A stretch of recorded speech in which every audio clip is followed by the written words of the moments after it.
Hello my dear lovely students, welcome back to my channel Shubham lecturer, myself Shubham Goswami. Student, आपने दो line तो सुनी होगी कि लाइफ में मौके तो सभी को मिलते हैं, लेकिन टॉपर वही बनता है जो कड़ी मेहनत करता है। मतलब आप सभी को 2025 में बोर्ड एग्जाम देना है, बहुत सारे स्टूडेंट एग्जाम में बैठेंगे, लेकिन टॉपर कोई एक क्यों बनता है? क्योंकि वो कड़ी मेहनत करता है। जितने भी स्टूडेंट होते हैं सारे स्टूडेंट से एक दो कदम वो आगे चलता है, ठीक है, इसीलिए वो टॉपर बनकर निकलता है। बहुत सारे स्टूडेंट हैं लेकिन सिर्फ एक टॉपर, क्योंकि उसका जो माइंडसेट होता है बिल्कुल अलग होता है। तो आज का जो ये क्लास है, मैंने बताया कि टॉपर वही बनता है जो कड़ी मेहनत करता है। अगर आपको टॉपर बनना है तो आपको हार्ड वर्क करना होगा और हार्ड वर्क के साथ स्मार्ट वर्क भी करना होगा। आज का जो ये क्लास है ये भी एक अपॉर्चुनिटी है आपके लिए, एक मौका है और मौके पे चौका आपको लगाना है। देखिए स्टूडेंट, आज के इस क्लास में मैं आपको बताऊंगा क्लास 12 हिंदी 2025 वाले जितने भी स्टूडेंट हैं उन सबके लिए हिंदी का एक बहुत ही इंपॉर्टेंट वीडियो मैं इस क्लास में लेकर आया हूं। देखिए आज के इस वीडियो में मैं आपको बताऊंगा कि 12th हिंदी में वो कौन से 21 टॉपिक हैं जो अगर आप तैयार कर लेते हैं तो आपको हिंदी में 100 में 100 लाने से कोई नहीं रोक सकता। बहुत सारे स्टूडेंट को पता भी होगा कि 12th हिंदी में ऐसे बहुत सारे टॉपिक हैं जो फिक्स होते हैं, मतलब उनको आना ही आना है, 100% आएंगे, ठीक है। कुछ ऐसे टॉपिक हैं, मतलब 40 से 45 नंबर के टॉपिक हैं जो एकदम फिक्स होते हैं, वो इस क्लास में मैं आपको बताऊंगा। मतलब पूरे हिंदी का हम ऑपरेशन करेंगे। हिंदी में बहुविकल्पीय प्रश्न कहां से पढ़े, गद्यांश पद्यांश कहां से पढ़े, जीवन परिचय किसका पढ़े वो सब मैं बताऊंगा। कहानी कौन सी पढ़े, खंड काव्य कौन सा पढ़े, हिंदी संस्कृत का गद्यांश कौन सा पढ़े, रस छंद अलंकार जो भी है, निबंध, सब कुछ मैं इस क्लास में डिस्कस करूंगा। तो ये वीडियो मैं पूरे साल में सिर्फ एक बार देता हूं। जो स्टूडेंट इसको देख के जाता है वो हिंदी में तो टॉपर बनेगा ही बनेगा, और हिंदी एक स्कोरिंग सब्जेक्ट है ना। तो चलिए स्टार्ट करते हैं आज का ये क्लास। बस इस वीडियो को लाइक करना, चैनल पर चैनल को सब्सक्राइब करना, ताकि आप भी हमारी फैमिली में जुड़ जाएं और हमारा फैमिली मेंबर बन जाएं। देखिए स्टूडेंट, सबसे पहले हम क्या क्या डिस्कस करेंगे उसको जान लेते हैं। देखिए हर साल पूछे जाने वाले टॉपिक, मतलब हिंदी में कुछ ऐसे टॉपिक हैं जो लगभग हर साल आते हैं, उन टॉपिक को हम इस क्लास में डिस्कस करेंगे। मतलब 40 से 45 नंबर के टॉपिक हैं जो हर साल आते ही आते हैं, जो फिक्स होते हैं। जैसे आपका जीवन परिचय फिक्स होता है, कहानी फिक्स होता है, खंड काव्य फिक्स होता है, हिंदी संस्कृत का पद्यांश फिक्स होता है, रस छंद अलंकार फिक्स होता है। तो जितने भी फिक्स टॉपिक हैं वो भी हम डिस्कस करेंगे। क्या क्या आपको पूरे साल पढ़ना है, अगर 2025 में टॉपर बनना है तो आपको क्या क्या पढ़ना होगा वो भी मैं इस क्लास में बताऊंगा। थोड़ा पैसेंस रखो, ठीक है। सभी महत्वपूर्ण चैप्टर, जितने भी मोस्ट इंपॉर्टेंट चैप्टर हैं वो भी मैं आपको बताऊंगा। मतलब गद्यांश कहां से आएंगे, पद्यांश कहां से आएंगे, संस्कृत में जो पद्यांश गद्यांश हैं वो कहां से आएंगे, सब कुछ हम डिस्कस करेंगे। टेंशन मत लेना, थोड़ा टाइम लगेगा लेकिन सब्र का फल मीठा होता है। देखिए सबसे पहले हम लोग स्टेप बाय स्टेप बात करेंगे। सबसे पहले आता है हिंदी का बहुविकल्पीय प्रश्न। देखिए स्टूडेंट, हिंदी का जो ऑब्जेक्टिव क्वेश्चन है ये 10 नंबर का आता है, ठीक है। पहले हम खंड का की बात करेंगे। हमारा हिंदी का पेपर 2 खंड में होता है, एक खंड का और एक खंड खा। खंड का 50 नंबर का, खंड खा भी 50 नंबर का, टोटल 100 नंबर का आपका पेपर होता है। ये तो बेसिक जानकारी है, ठीक है, इतना आपको पता होना चाहिए। हिंदी का बहुविकल्पीय प्रश्न टोटल 10 नंबर का आता है, जिसमें 5 नंबर में हिंदी गद्य साहित्य के बहुविकल्पीय प्रश्न रहेंगे और 5 नंबर का हिंदी पद्य साहित्य के बहुविकल्पीय प्रश्न, ठीक है। अब ऑब्जेक्टिव क्वेश्चन में कोई भी ऐसा टीचर नहीं है जो आपको बता देगा कि भैया ये वाला ऑब्जेक्टिव क्वेश्चन पढ़ लो यही आएगा, क्योंकि ऑब्जेक्टिव क्वेश्चन कहीं से भी दिया जा सकता है, ठीक है। तो ऑब्जेक्टिव क्वेश्चन में आपको करना क्या है, मैं एक आइडिया बता देता हूं। आपको टोटल लगभग 300 से 400 क्वेश्चन पढ़ना होगा कम से कम पूरे साल, या 500 क्वेश्चन आप पढ़ लेंगे तो आपका 10 नंबर ये कंप्लीट रहेगा। मतलब आप लोग बुक ले लीजिए, ज्यादा से ज्यादा क्वेश्चन को पढ़िए, यही इसका एक सॉल्यूशन है ये 10 नंबर पाने का। बाकी बहुत सारे टॉपिक है जो फिक्स है, आगे आगे बताऊंगा, आगे आगे देखिए होता है क्या, ठीक है। देखिए 10 नंबर का ऑब्जेक्टिव क्वेश्चन है। इसका एक ही ट्रिक है कि आप लोग ज्यादा से ज्यादा क्वेश्चन पढ़ें, क्योंकि इसमें कोई भी टीचर नहीं बता सकता बेटा ये पढ़ लो यही आएगा, ऐसा कोई नहीं बता सकता, कोई अंतर्यामी नहीं है। Nothing astrologer, we are teachers, ठीक है। आगे देखते हैं। दूसरा है महत्वपूर्ण गद्यांश, ये भी आता है 10 नंबर का ही। कितने नंबर का? 10 नंबर का ये भी आता है। इसमें होगा क्या, एक गद्यांश आपको दे दिया जाएगा हिंदी का, उसके नीचे 5 क्वेश्चन होंगे, 1 2 3 4 5, ठीक है। इन 5 क्वेश्चन का आंसर देना है। जो क्वेश्चन होंगे इसी गद्यांश से रिलेटेड होंगे, तो आपको उसका आंसर देना है। ये 10 नंबर कंप्लीट। इसमें मैं बता सकता हूं, एक ट्रिक मैं बता सकता हूं कि ये 10 नंबर आप कैसे कंप्लीट कर सकते हैं। देखिए, आपके हिंदी में 3 ऐसे चैप्टर हैं जिनसे गद्यांश आते ही आते हैं। सबसे पहला चैप्टर राष्ट्र का स्वरूप, लेखक है वासुदेव शरण अग्रवाल जी। आप लोग हिंदी पढ़ रहे होंगे तो फर्स्ट चैप्टर ही है। दूसरा अशोक के फूल, डॉक्टर हजारी प्रसाद द्विवेदी जी। तीसरा है भाषा और आधुनिकता, प्रोफेसर जी सुंदर रेड्डी जी, ठीक है। तो ये 3 चैप्टर अगर आप अच्छे से पढ़ लेते हैं और इन 3 चैप्टर के अगर आप गद्यांश पढ़ लेते हैं, आपका टॉपिक बिल्कुल क्लियर है, ठीक है। मतलब इन्हीं 3 चैप्टर से गद्यांश आने के चांसेस हैं। वैसे गद्यांश में कुछ होता नहीं है, आप क्या कीजिए, चैप्टर का नाम लिख लीजिए और इधर लेखक का नाम लिख लीजिए। 2 चीजें आपको पता होनी चाहिए। गद्यांश जो दिया जाएगा उसी में उसका आंसर मिल जाता है, सिर्फ आपको पाठ का नाम, लेखक का नाम पहचानना आना चाहिए।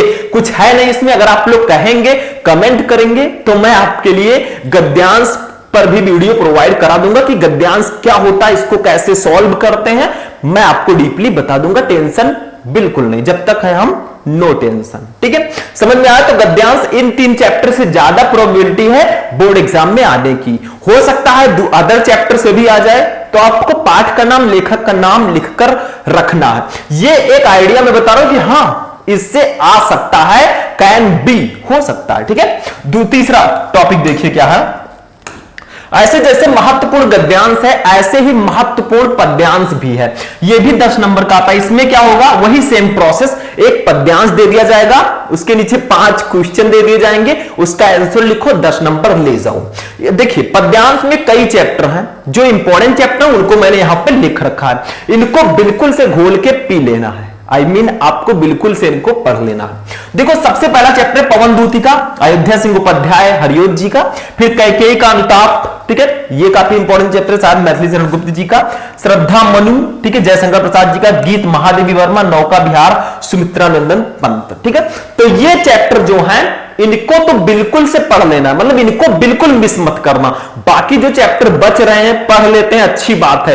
मैं इस वीडियो को बनाने का मेरा पर्पस है कि आप लोग ये जान सके कि आखिर कौन कौन से चैप्टर इंपॉर्टेंट है, कौन कौन से टॉपिक इंपॉर्टेंट है, वो मैं इस वीडियो के माध्यम से आपको बताना चाहता हूं। अगर आप पूरा पढ़ लेंगे तो भैया मजे ही मजे हैं, ठीक है। तो समझ में आया? ये 5 चैप्टर बिल्कुल से कंप्लीट कर लेना अगर आपको 10 नंबर कंप्लीट करना है तो। बाकी के जो चैप्टर है उनको भी पढ़ते हैं, दैट्स अ बेटर, ठीक है, क्योंकि जितना ज्यादा पढ़े रहेंगे उतना आसानी होगी आपको एग्जाम देने की, और प्रोबेबिलिटी उतनी ही ज्यादा होगी आपको बहुत अच्छा मार्क लाने की। टॉपिक नंबर 4, ठीक है, टॉपिक नंबर 4, लेखक का साहित्यिक परिचय।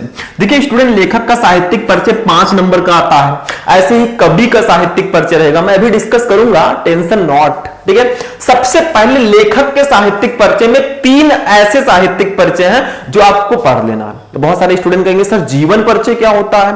देखो, जीवन परिचय, साहित्यिक परिचय, जीवन परिचय हाई स्कूल में आपने लिखा था, साहित्यिक परिचय आपको इंटरमीडिएट में लिखना होगा। दोनों लगभग सेम ही है, मैं आगे बताऊंगा कैसे इसको लिखते हैं। मतलब साहित्य में इनका परिचय कैसा वो आपको लिखना होता है। अगर आप लोग कमेंट करेंगे तो मैं आपको प्रोवाइड करा दूंगा क्लास कि लेखक का साहित्यिक परिचय कैसे लिखते हैं 12th में, ताकि हमें 5 में 5 मार्क्स मिले। 3 ऐसे लेखक हैं जिनका साहित्यिक परिचय, इसमें से एक तो आएंगे ही आएंगे, वासुदेव शरण अग्रवाल, हजारी प्रसाद द्विवेदी, प्रोफेसर जी सुंदर रेड्डी।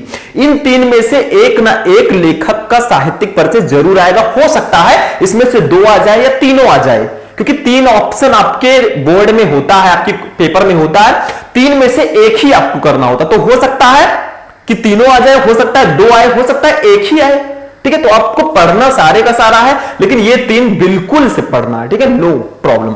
तो समझ में आया, लेखक के साहित्यिक परिचय में इन तीनों का साहित्यिक परिचय जरूर पढ़ के जाना है। ध्यान से समझिएगा, बातों को बहुत सीरियस लीजिएगा, क्योंकि ऐसा मत सोचिए। बहुत सारे स्टूडेंट क्या करते हैं, अरे यार हिंदी में क्या है, 10-15 दिन एग्जाम बचेगा, पढ़ लेंगे, घोल के पी लेंगे, 10-15 दिन में कुछ नहीं होता। आपको अगर अच्छा मार्क लाना है तो स्टार्टिंग से ही सारे सब्जेक्ट को लेकर चलना होगा। वैसे ये तो स्कोरिंग सब्जेक्ट है, इस पर तो आपको विशेष ध्यान देना ही देना है। हो सकता है किसी और सब्जेक्ट में थोड़ा बहुत नंबर कम हो जाए, लेकिन इसमें नहीं होगा अगर अच्छे से स्मार्ट तरीके से आप पढ़ेंगे। कवि का साहित्यिक परिचय 5 नंबर का ये भी आता है। देखो जैसे लेखक है वैसे हमारे कवि भी है। तो कवियों में अयोध्या सिंह उपाध्याय हरिओं जी का पढ़ लें, जयशंकर प्रसाद जी का पढ़ लें, रामधारी सिंह दिनकर जी का पढ़ लें। मतलब इन तीनों का बिल्कुल से आपको पढ़ना है, इनको बिल्कुल भी मिस नहीं करना। बाकी जो बच रहे हैं अगर आप पढ़ सकते हैं, मैं बार बार कहता हूं अगर आप पढ़ सकते हैं यू कैन रीड, ठीक है, स्टडी कह सकते हैं। तो इन तीनों में से इन तीनों को बिल्कुल से पढ़ लेना, बाकी जो बचते हैं एज योर विश, आपकी जैसी इच्छा, ठीक है। और टॉपिक नंबर 6 देखते हैं। एक टॉपिक को हम क्लियर करते हुए चलते हैं। इस वीडियो को अपने दिमाग में बैठा लेना, कहीं लिख लेना, नहीं तो बाद में पड़ेगा भैया पछताना। कहानी में चलते हैं। कहानी का जो 5 नंबर होता है ये फिक्स होता है, ये कोई काट ही नहीं सकता, एकदम फिक्स है, ठीक है, एकदम फिक्स है ये नंबर। देखो पंचलाइट कहानी, बहादुर कहानी, ध्रुव यात्रा, इसको कर दीजिए इस प्रकार से लिख दीजिए ध्रुव यात्रा। यही 3 कहानी आपके 12th में है। अगर आप इन 3 कहानियों को पढ़ के जाएंगे एक दिन इतिहास रच के आएंगे। मतलब कहानी में पंचलाइट, बहादुर, ध्रुव यात्रा, इन तीनों कहानी को पढ़कर जाना। लाठी भी है, अगर आप पढ़ पाए तो पढ़ ले। वैसे कहानी पढ़ने में क्या है, एक सुनने की तरह, जैसे हम लोगों की दादी मां हमें कहानियां सुनाती थी, वैसे इनको पढ़ लीजिए। पंचलाइट कहानी है, इनका उद्देश्य और सारांश 2 चीजें पढ़ना होता है। मतलब इस कहानी का पर्पस क्या है, उद्देश्य क्या है, वो आपको पढ़ना होता है, और इसका मीन यानी कि सारांश क्या है वो आपको पढ़ना होता है, ठीक है। तो इनका पंचलाइट, बहादुर, ध्रुव यात्रा, तीनों कहानी का उद्देश्य और इसका सारांश आपको पढ़ के जाना है, 5 में 5 नंबर लाना है। नेक्स्ट टॉपिक पे चलते हैं स्टूडेंट। टॉपिक नेक्स्ट देखिए, टॉपिक का नाम है खंड काव्य। ये भी 5 नंबर का आता है। बहुत सारे स्टूडेंट कंफ्यूज रहते हैं क्योंकि बहुत सारे खंड काव्य हमारे बुक में दिए गए हैं। जैसे देखो खंड काव्य कौन कौन सा है, मुक्त यज्ञ, सप्त की जीत, रश्मि रथी, आलोक वृत्त, त्यागपथी, श्रवण कुमार, 6 खंड काव्य हैं। हो सकता है और भी हो। अब बहुत सारे स्टूडेंट कहते हैं सर हमारे यहां कौन सा है। देखो खंड काव्य जो होता है, आप यूपी से हैं तो आपके अलग अलग जिलों में अलग अलग होगा। कुछ जिलों में मुक्त यज्ञ होगा, ग्रुप में बांटा गया है। कुछ ग्रुप में जिले हैं जिनमें मुक्त यज्ञ होगा, किसी में सत्य की जीत होगा, किसी में रश्मि रथी होगा, कहीं पे आलोक वृत्त होगा, कहीं पे त्यागपथी होगा, कहीं पे श्रवण कुमार होगा। हमारे यहां भैया त्यागपथी है क्योंकि हम हैं उत्तर प्रदेश गोंडा से, तो हमारे यहां त्यागपथी है। आप में कौन सा खंड काव्य है कमेंट करके बताना। जिसको नहीं पता है आप बुक में देख लीजिए या फिर अपने हिंदी वाले टीचर से पूछ लीजिए, वो आपको बता देंगे कि आप में कौन सा खंड काव्य है, ठीक है। पूछ के आप लोग कमेंट करके बताना, मैं इस पर वीडियो प्रोवाइड कराने का प्रयास करूंगा। ये फिक्स होता है। जैसे हमारे यहां त्यागपथी है तो त्यागपथी में जो भी सर्ग हैं उन सब के बारे में हमें पढ़ना होता है। तो अपने अपने में जो है उसको पढ़ के जाना, 5 नंबर लेके आना। आगे बढ़ते हैं। ये खंड का हमारा कंप्लीट हुआ, मतलब हमारा 50 नंबर का पेपर हो गया। 10 नंबर का बहुविकल्पीय प्रश्न, 10 नंबर का गद्यांश, 10 नंबर का पद्यांश, ठीक है, और 5 नंबर यानी कि 10 नंबर का जीवन परिचय, और कहानी 5 नंबर, खंड काव्य 5 नंबर, टोटल आपका 50 नंबर का पेपर यहां पे कंप्लीट हो चुका है, ठीक है। 50 नंबर का पेपर हो गया। अब आगे बढ़ते हैं, 50 नंबर हमें और कंप्लीट करना है, चलिए उसको भी देख लेते हैं, ठीक है।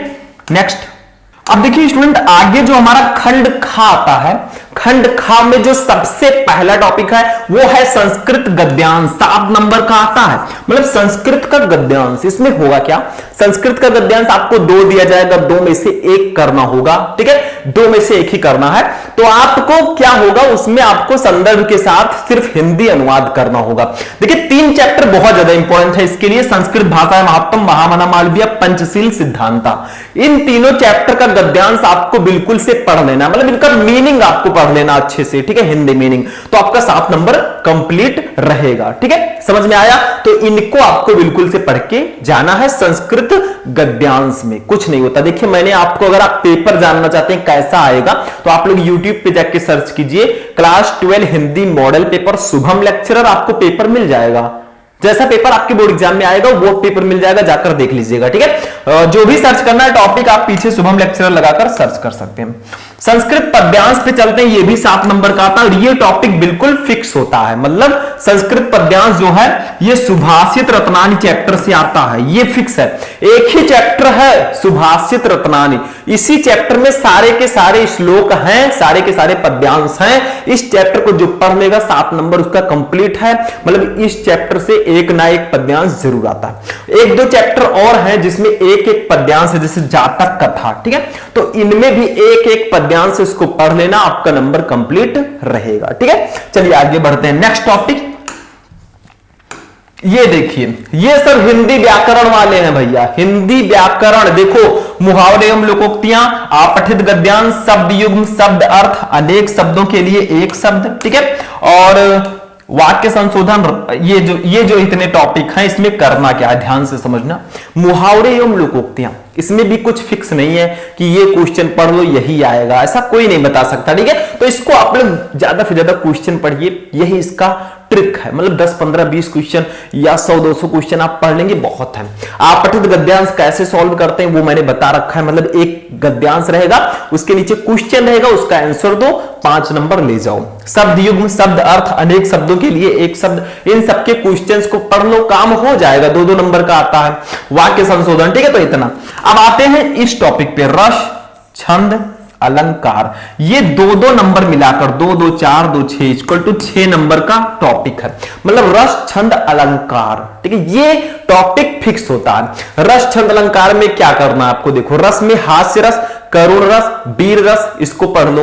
छंद में आप दोहा, चौपाई, सोरठा, कुंडलियां पढ़ लो। अलंकार में आप रूपक, यमक, श्लेष, उपमा, उत्प्रेक्षा जो भी है उसको पढ़ लो, आपका 6 नंबर कंप्लीट। वैसे एक स्पेशल वीडियो मैंने इस पर बनाया, आप लोग सर्च करना यूट्यूब पे, रस, छंद, अलंकार शुभम लेक्चरर, आपको वो क्लास मिल जाएगा। 20 से 22 मिनट का वीडियो अगर आप देख लेंगे 6 नंबर आपका कंप्लीट है, कोई काट ही नहीं सकता। तो जाकर देखो, हमें मत देखो, जाके देखो, लेकिन क्लास के बाद।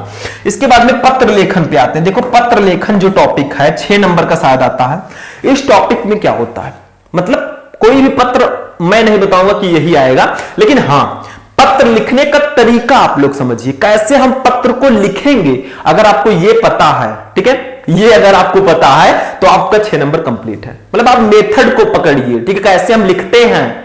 ये मत देखिए कि यही वाला पढ़ ले भैया यही आ जाएगा, सर जी बताए थे, नहीं, आप लोगों को मेथड सीखना है, आपका नंबर कंप्लीट रहेगा। ठीक है, आगे बढ़ते हैं, निबंध पे चलते हैं। निबंध में क्या क्या है, ये 9 नंबर का शायद आता है। पर्यावरण प्रदूषण समस्या और समाधान, इस पर निबंध आप लोग पढ़ लीजिए। भारत में बेरोजगारी की समस्या, विज्ञान वरदान या अभिशाप, भारत में जनसंख्या वृद्धि की समस्या।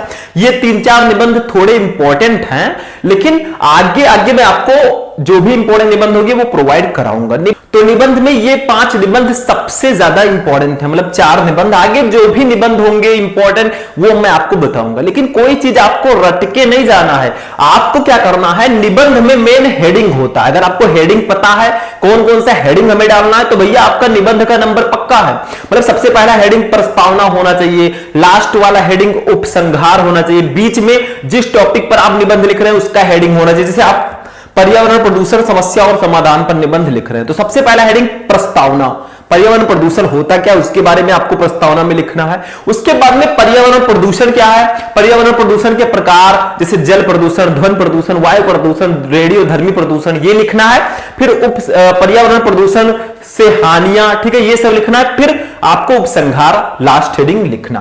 तो निबंध में ये सारे निबंध आप पढ़ लेना, बाकी आगे चल के मैं बताऊंगा। बस आप मेथड इसमें भी समझिए कैसे लिखना होता है, हेडिंग क्या क्या डालना होता है। ठीक है, अब कुछ ऐसे टॉपिक मैं बता देता हूं जो फिक्स होता है। देखिए यहां पे फिक्स्ड टॉपिक कौन कौन से हैं, मैं इसको लास्ट में लेकर आया हूं। देखिए क्या हेडिंग पड़ा है, फिक्स टॉपिक, मतलब कौन कौन से टॉपिक एकदम फिक्स होते हैं। देखो सबसे पहला लेखक का साहित्यिक परिचय 5 नंबर है। इसमें मैंने बताया वासुदेव शरण अग्रवाल, हजारी प्रसाद द्विवेदी, प्रोफेसर जी सुंदर रेड्डी, इसको पढ़ लो, 5 नंबर कंप्लीट। कवि का साहित्यिक परिचय महादेवी वर्मा, जयशंकर प्रसाद, ऐसे मैंने 2-3 बताया, अभी वीडियो में आप लोग देख लीजिएगा, 5 नंबर ये कंप्लीट। कहानी में पंचलाइट, बहादुर, ध्रुव यात्रा, ठीक है, जो भी है उसको पढ़ लेना।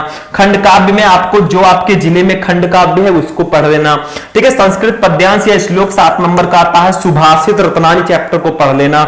और रस, छंद, अलंकार 6 नंबर का आपका आता है। टोटल देखिए 5 5 10, 5 15, 5 20, 7 27 और 6 33 33 नंबर लगभग आपका क्लियर होता है। ठीक है, तो ये आपको ध्यान में रखना है। तो ये बिल्कुल फिक्स टॉपिक होते हैं, बाकी के जो टॉपिक हैं वो भावनाओं के खेल है। तो ये आपका पूरा क्लास था, मैंने समझाने का प्रयास किया। देखो कौन कौन से टॉपिक फिक्स हैं, मैंने आपको एक एक टॉपिक निबंध बताया, जितने भी टॉपिक थे सारे टॉपिक को मैंने इस क्लास में डिस्कस कर दिया। ठीक है, ऐसा क्लास बार बार नहीं मिलेगा। मैंने बताया जीवन में मौके तो सभी को मिलते हैं, लेकिन टॉपर वही बनता है जो कड़ी मेहनत करता है। तो मौका तो आपके पास है, अब आप टॉपर कब बनेंगे, जब तक आप इसको फॉलो करेंगे। जब आप इसको फॉलो करेंगे तभी आप अच्छा नंबर ला पाएंगे। ऐसा नहीं कि वीडियो को देखा फिर उसको भूल गए, क्या होगा, देखने से कोई फायदा ही नहीं है। ठीक है, तो आज का क्लास कैसा लगा, आई होप कि आप सभी को बहुत अच्छा लगा होगा। वीडियो पसंद आया वीडियो को लाइक करना, चैनल पर नए चैनल को सब्सक्राइब करना। फिर मिलेंगे हम लोग नेक्स्ट वीडियो में नेक्स्ट टॉपिक के साथ, तब तक के लिए जय हिंद।